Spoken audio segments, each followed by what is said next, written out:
little bit of ways to defend yourself, but we'll see. We have plenty more time left at the Witchwood Invitational. 2 more matches plus the finals, the winner-take-all finals at the end of the broadcast. But let's get into game number 1 of this series. RDU on Priest and Savjz on Paladin. And it looks like this is going to be the odd-cost Paladin with Baku the Moon Eater. Yeah, I've heard a lot of things about this Paladin. A lot of players have been playing this Paladin on streams and on ladder, and you just queue into it all the time.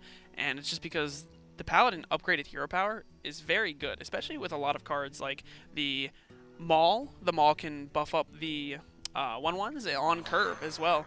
On top of Corridor Creeper is back. I know a lot of people didn't want to hear that, but Corridor Creeper is back, and it is still just as powerful. In the Witchwood, I go deeper. I don't know the rest of that. Finish the riddle. Finish the riddle. I don't know. Chat will do it for us. And so there's been a couple ways to build the odd-cost Paladin. And a lot of it revolves kind of around the 3 slot, I feel. We saw Sword of Justice as a card that was included earlier.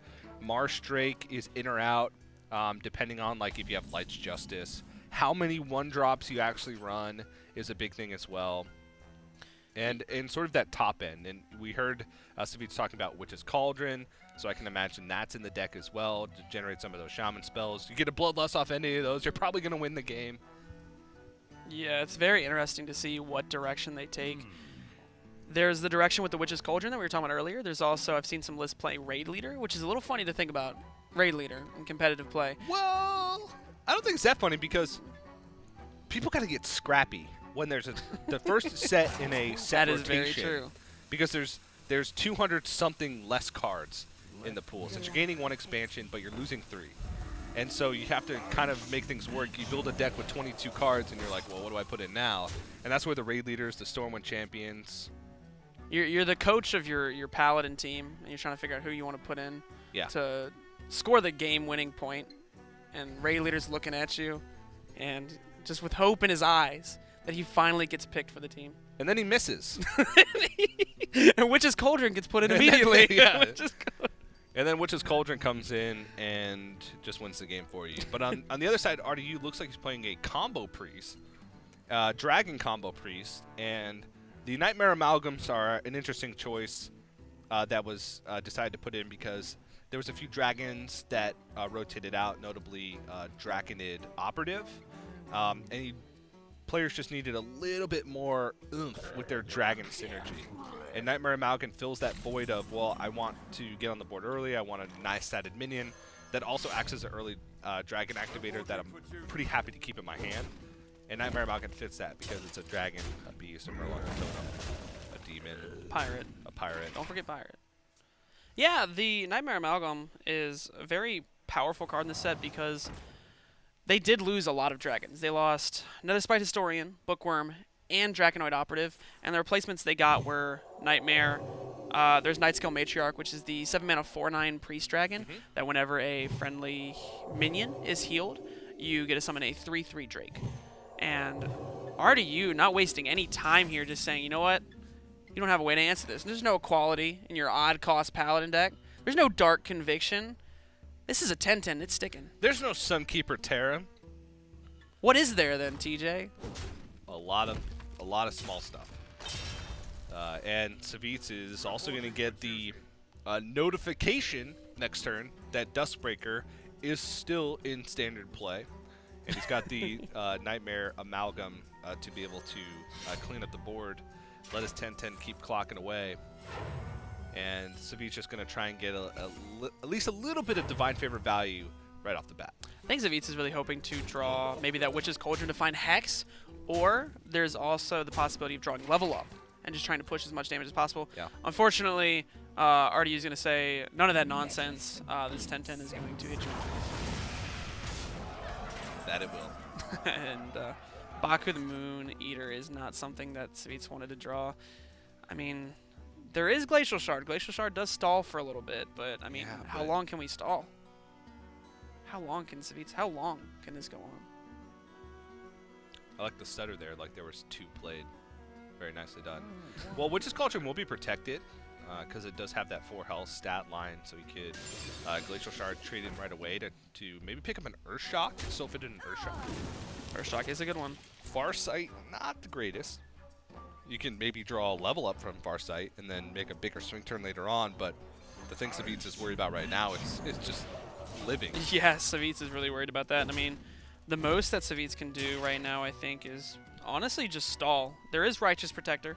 Righteous Protector is another very good stall tool. There's also another Glacial Shard in the deck. Savjz could pick that up with the Farsight and hopefully eventually hope that there is no answer for this Witch's Cauldron, and then maybe capitalizing on getting a Hex or a Earthshock or even Frostshock to stall some more. I mean, at this point, it's the stalling game.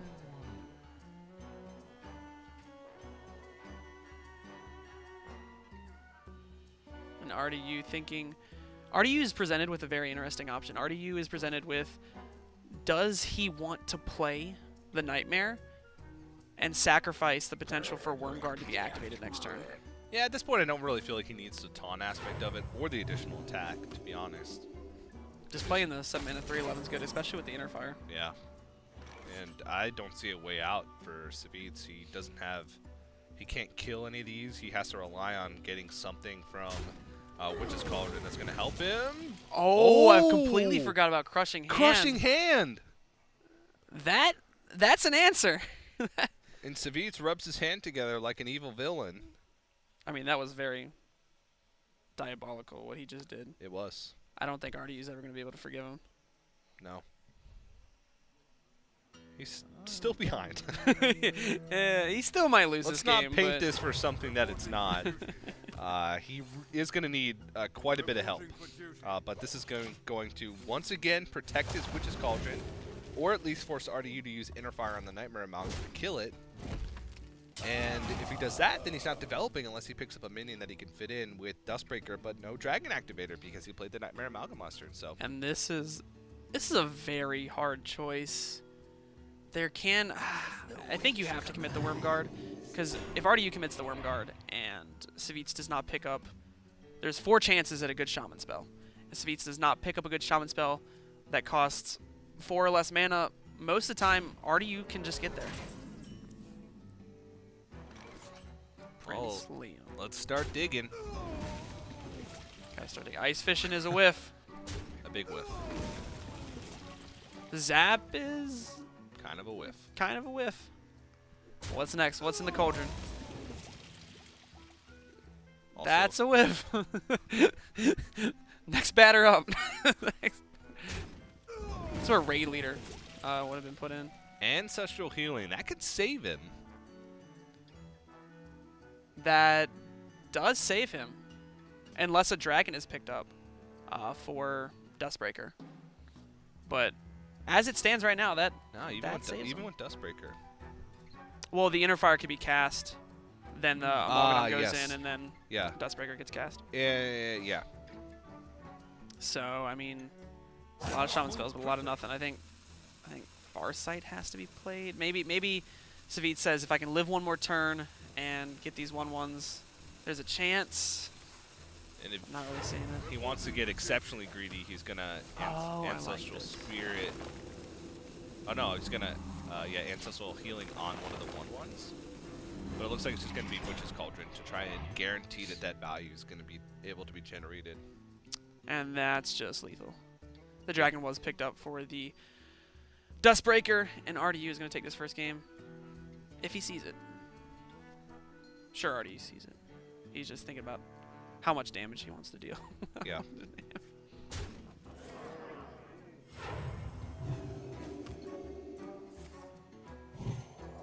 And despite Savjz getting some value from the Witch's Cauldron, doing his best to utilize those Shaman spells to keep himself alive, RDU is going to take game number 1, showing that Combo Priest still has some game, and especially with some of the new additions to the deck, definitely still something to be reckoned with.